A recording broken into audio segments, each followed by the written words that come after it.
standing for the affirmation. The words are in the order of service, and I think will also be projected. Love is the doctrine of this church. The quest of truth is our sacrament, and service is our prayer. To dwell together in peace, to seek knowledge in freedom, to serve others in community, to the end that all souls shall grow into harmony with creation. Thus do we covenant with one another. You may be seated. And now the young and young at heart are invited to come forward for our time for all ages here at the front of the chancel. Do we know if we have any young'uns? We do? Okay, we do have some. Somebody will go get them. Okay.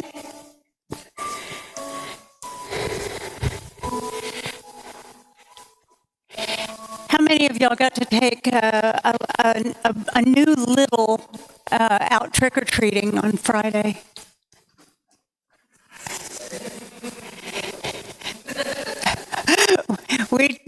There were 14 of us that followed my great-granddaughter around like paparazzi.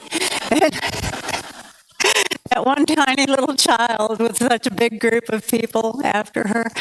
Isn't it wonderful to have that kind of love, to surround a child with that kind of love and community? It means all the world. And it really is telling in how they grow up and how they treat others in community with them. So hopefully, there's the door.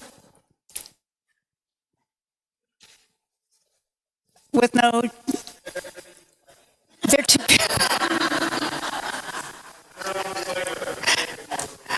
Oh, my goodness. Okay. Well, they're just going to miss out. So the last couple of weeks, I've been handing these out. And I've been telling people, it's not candy, don't eat it. So it's a surprise. And I'm going to leave them up here, so whoever would want to take one home with them, you're certainly welcome to open it. You don't have to keep it a surprise forever. But it's kind of about, I was going to talk with the young ones about gratitude, because that's what we're talking about this month, and rightly so. Even with everything that's going on in the world, we do have to remind ourselves about the good things that are happening in our life, because there are good things. I talked about taking my great-granddaughter out trick-or-treating. What a joy. And that is, it's what I live for, my family. That is what I live for real. And I have to remind myself of that every single day, that I have this great joy that comes to me every day. And sometimes we have little surprises, and we don't know what it's going to be, and it's not always what we want. But we still find a way to be grateful for the fact that we can move through that surprise and hope for better in the next one. So one of the things that I did today was I put out thank you note cards in the seats. And I'm hoping that you will send one to someone, to whoever you want. You can thank them for anything. Thank them for the beautiful smile they give every time you see them. Or maybe thank them for the beautiful smile they give when they don't even realize they're giving somebody a smile and making someone feel good. Saying thank you is really, really important in our lives, because it encourages us to go do more things that help others to move through this difficult life. So I'm hoping that maybe I can get some of these cards to the young ones too, because I think everybody in here knows how to write a thank you card. I don't know how many of the young ones have written one yet, but that was something we were going to talk about. But y'all, please take some of these thank you cards and send them out to people and let them know how much you appreciate them. Okay, let's sing out the love for the children in our hearts.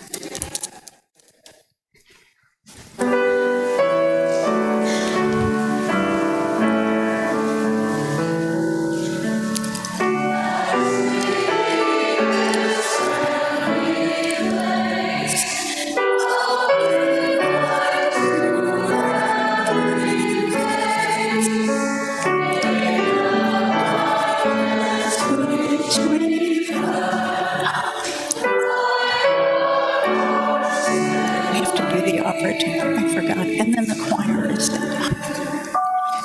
didn't realize that. Okay, do you want to come back up? Okay. Our church is a community within communities, within larger communities, within even larger communities, much like the concentric ripples of a pebble tossed into a pool. By supporting and nurturing this place, we nurture our own souls, our cores, which helps sustain our sense of grace and justice. This, in turn, enables each of us to take that hope and love into the larger world to continue to work towards creating a society of equity and compassion. It is our custom to share the undesignated cash offerings that are collected each week. We do this on a quarterly basis for a nonprofit or charitable organization. Our current Share the Plate recipient is the Wellman Project. The Wellman Project is a resource center where teachers can obtain free supplies donated by groups in order for creative use in the classroom and beyond. If you prefer, donations can be made using the QR code that's on the back of the order of service. Now the weekly offering will be accepted. Will the ushers and the choir please come forward?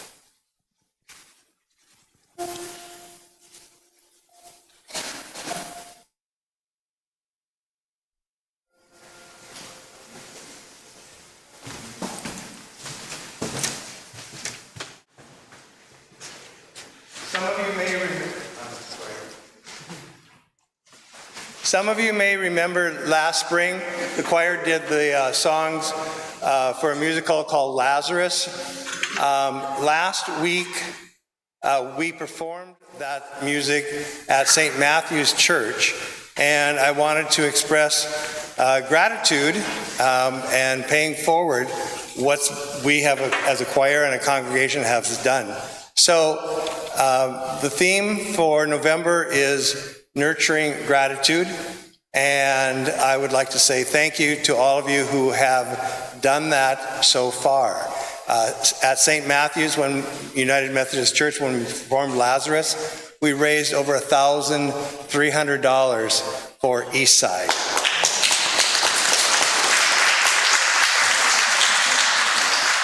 And the last 3 weeks, you've all been buying from the grocery store and filling the cart and bringing food. I delivered over 35 boxes of food and clothing before SNAP stops. So we're already ahead of the game, and we have to keep ahead of the game. We raised over $900 in food and over $500 in clothing. So thank you very much.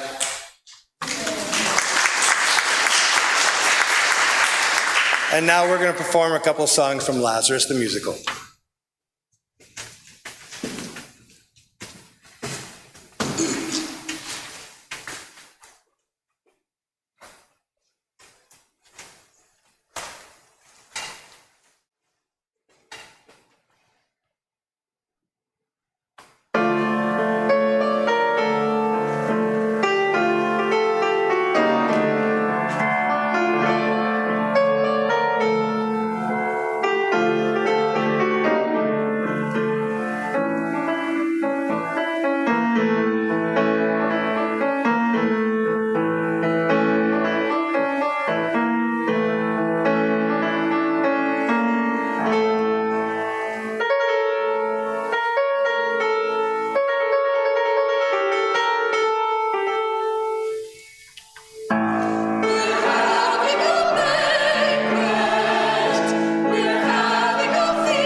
I sit at the gate every day of my life, though it's not the life I would choose.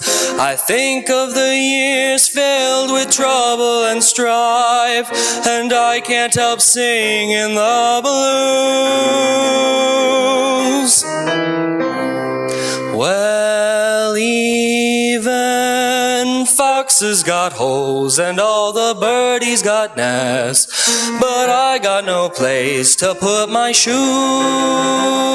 and I've got no pillow for to lay down my head. I've got the hunger and poverty blues. I've got the hunger and poverty, the life-choking poverty, the hunger and poverty blues.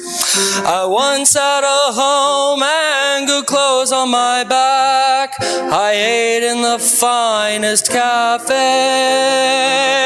Now all that I own is what's here in my sack, and sometimes I don't eat for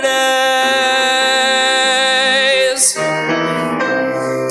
Well, even foxes got holes and all the birdies got nests, but I got no place to put my shoes, and I've got no pillow for to lay down my head. I've got the hunger and poverty blues. I've got the hunger and poverty, the soul grinding poverty, the hunger and poverty blues. I've got the hunger and poverty, the dirty old poverty, the hunger and poverty blues.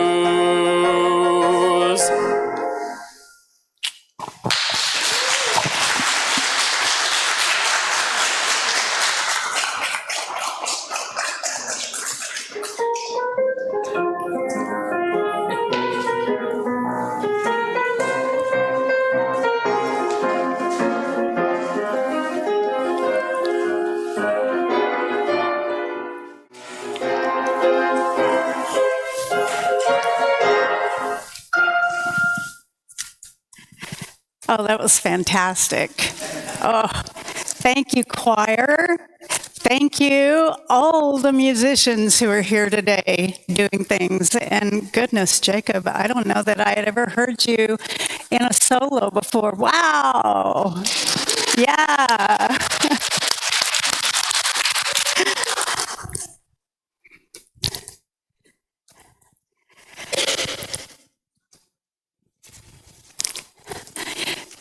So our order of service is a little mixed up, but it's okay. We're going to push through this. Our reading this morning comes from Diana Butler Bass from her book, Grateful. I pulled the card from the envelope, appreciatively fingering its velvety thickness. It was formal and traditional, the sort one rarely sees anymore, with a single word embossed on the front, grateful. I opened it and read, "Thank you for the lovely thank you note." I read it again just to make sure. It was a thank you note for a thank you note? Now what? Do you send a thank you note for the thank you note received for sending a thank you note? Was there a rule for this? I have never been good at these things. Writing the original note was hard enough. I considered it a mannerly triumph. But what happens when someone thanks you for saying thanks? Should you return thanks again? This could go on forever, I sighed. I held the kind note in my hand, not knowing what was right or proper. Saying thank you can be so complicated.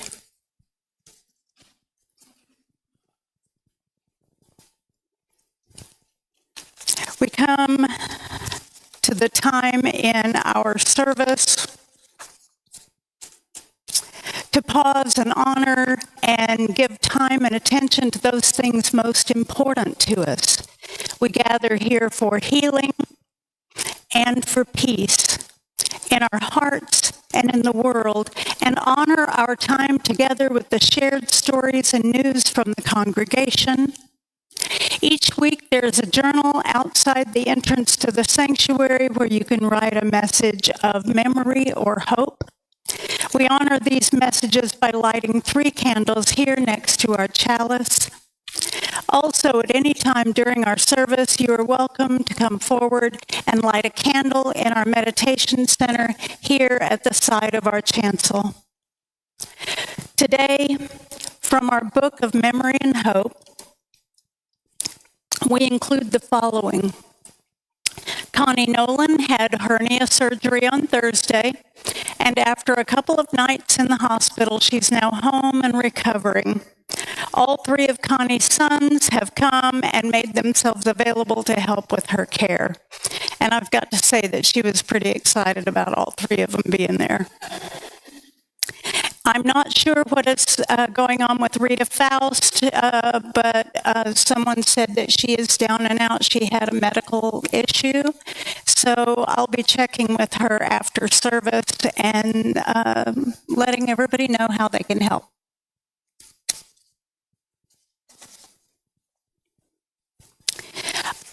Our meditation words are from Beyond Absence, a book on grief that was provided by our own Claire Morgan that I have used so many times.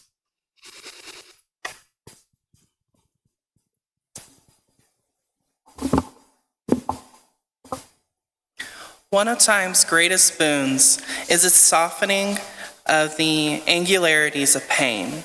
Sorrow's wounds heal, though not without scar. Grief's sharp jabbing thrusts or its aching emptiness give way to peace and sanctifying memory. That which has been and is no more remains within the mind to bless. The anguish is drained away. Remembering, we discover the meaning of the beatitude.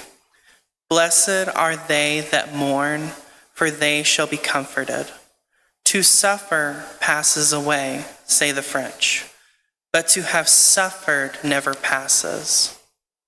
According to an ancient legend, a woman came to the river Styx to be ferried to the land of the departed spirits. Chiron, the ferryman, reminded her of her privilege to drink of the waters of Lethe, which would allow her to forget the life she was leaving. I will forget how I have suffered, she exclaimed. Yes, replied Chiron, and also how you have rejoiced. I will forget how I have been hated, and also, said the ferryman, how you have been loved. After thinking it over, the woman left the draught of Lethe untasted. Better the mingled memories of suffering and sorrow, joy and love than oblivion. Our second meditation is by Lynn Thomas Strauss. O Spirit of life, bless us and those who have gone before. Today we bring memories of loved ones who have died. Today we share the joys and sorrows that come with the cycle of the seasons. For this is the time to remember, to honor, and to hold the spirits of our loved ones. Breathe into this moment. Know that we are in the presence of all saints, all souls. Let the presence of those you have loved fill your heart. Be strengthened by the guiding hand of the grandfathers. Be nurtured by the compassion of our great-grandmothers. Feel the spirits of the young who also belong to us. And be inspired by the vast company of witnesses here gathered. Let us hold close those who have shown us the way. May our memories be not a burden of sorrow, but a source of joy and renewed spirit. For we walk where they have walked, and we carry on their dreams. May this house be a sanctuary and a resting place. May it also be a place of preparation, a place to learn generosity, gentleness, trust, and integrity, a place to know we are blessed. As we hear the meditative music, you're invited to come forward and light a candle.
For assisting with the readings.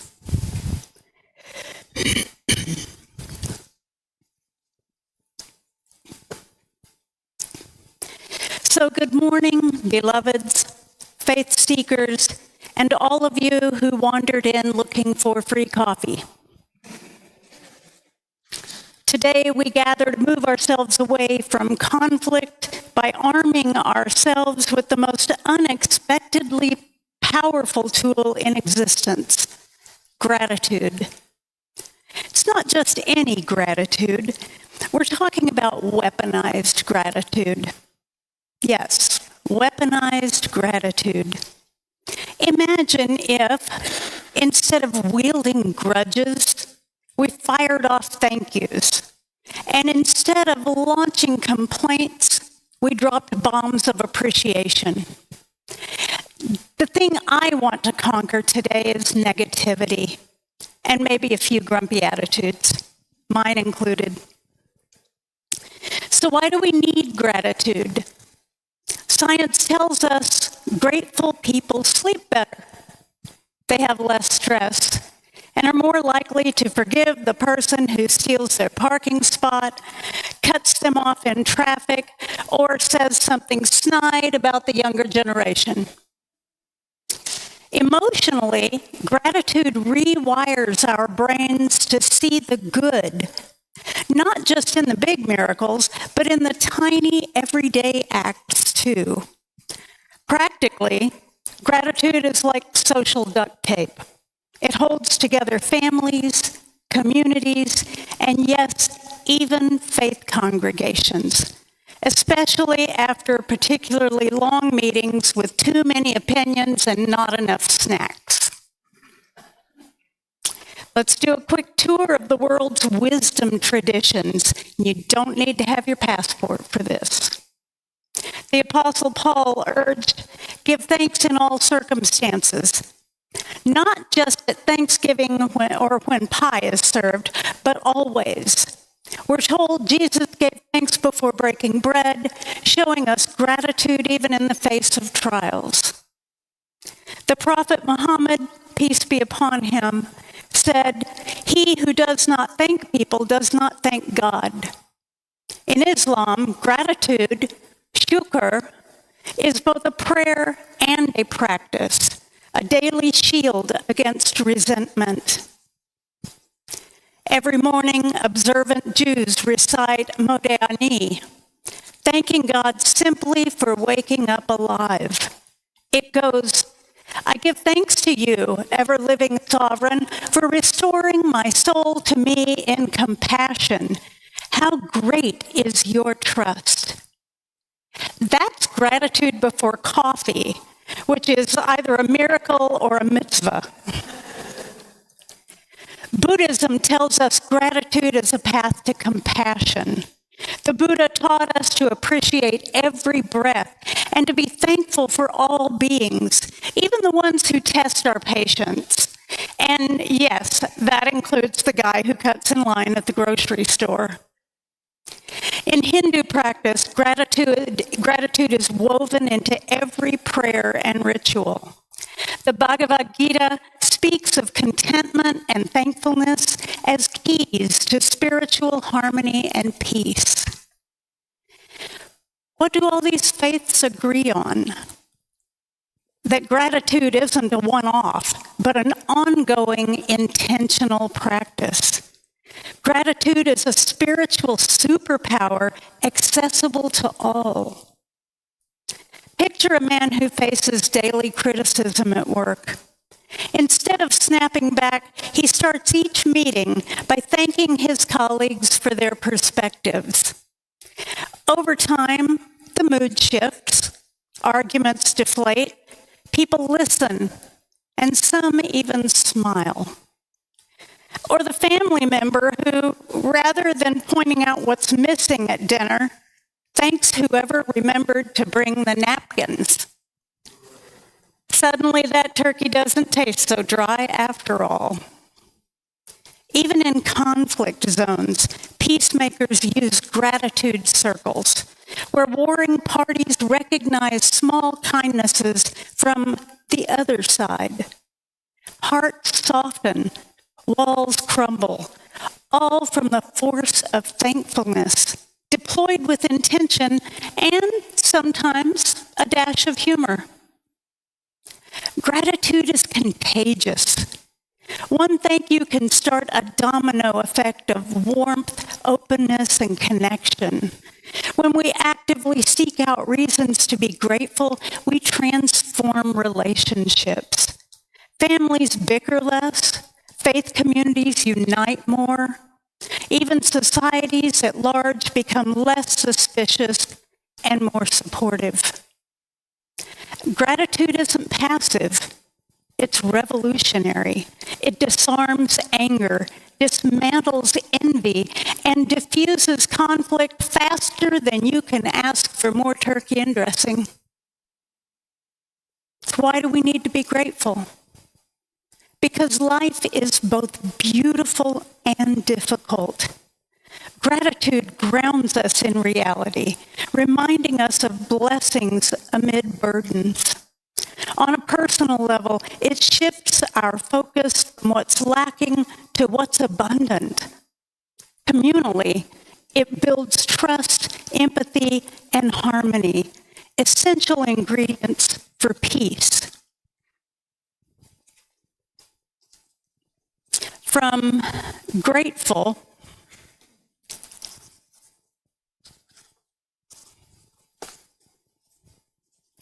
Diana Butler Bass writes, I am a historian. When I'm perplexed, I often look to the past for understanding. Many commentators have pointed out parallels between our times and the 1930s in Germany. Often such comparisons are overblown, but one similarity intrigues me. Then a citizenry well-versed in a theology of grace, the idea that all good things come from God, had turned gratitude into a path of individual salvation and personal comfort, all while allowing deep social discontent and anger to fester in public life. A young pastor named Dietrich Bonhoeffer noticed this gap. He accused his fellow Germans of embracing a diminished form of thankfulness. He called it cheap grace. Pastor Bonhoeffer began to preach about the importance of a costly faith that embodied a transformative practice of gratitude. The result was one of the most influential and best-selling books ever written on the spiritual life, The Cost of Discipleship. Later, when he was imprisoned for resisting Hitler, Bonhoeffer experienced gratitude, a sense of humility, and dependence on the gifts of others more profoundly than ever before. He wrote, in normal life, one is not at all aware that we always receive infinitely more than we give, and that gratitude is what enriches life. One easily overestimates the importance of one's own acts and deeds compared with what we become only through other people.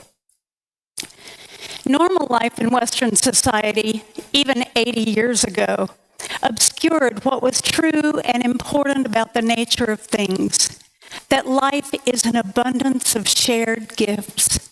We do not really achieve, we receive, we give to each other, we are grateful. We may not change the world overnight, but we can change our corner of it, one heartfelt thank you at a time. And hey, if gratitude can make family reunions less awkward, imagine what it could do for the world. Bass writes, we are all guests at a hospitable table around which gifts are passed and received. We will not let anything opposed to love take over this table. Instead, we choose to see grace, free and unmerited love, the giftedness of life everywhere, as the tender web of all creation. In this choosing and in the making, we will pass gratitude on to the world. So I invite you to join the Gratitude Army. There's no uniform required, just an open heart and maybe a note card. This week, wage a campaign of thanks. Write a note, say a prayer, offer a smile. Write a note with a prayer. Mail it with a smile if you want to go a little extra. Gratitude isn't just good manners, it's a movement. Go forth into the world armed with thank yous so powerful they could end wars, or at least get you through the coming holidays. You never know whose day or life you might change. It might be your own. Amen, shalom, salam, namaste, and thank you. Would you rise, embody your spirit, and join us for our closing hymn, number 100, I've Got Peace Like a River.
Our extinguishing words today come from Leah Derland Jones.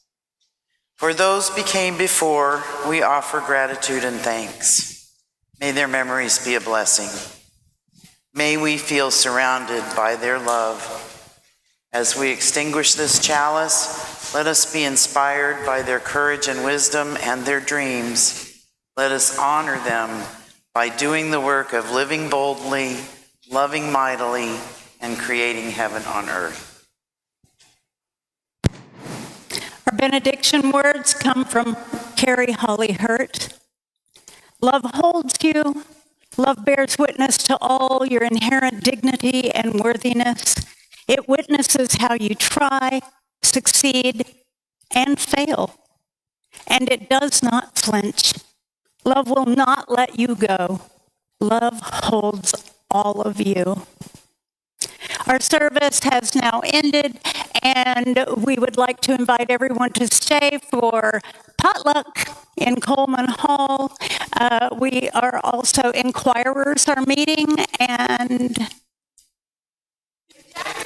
in Jagger's Parlor. Thank you.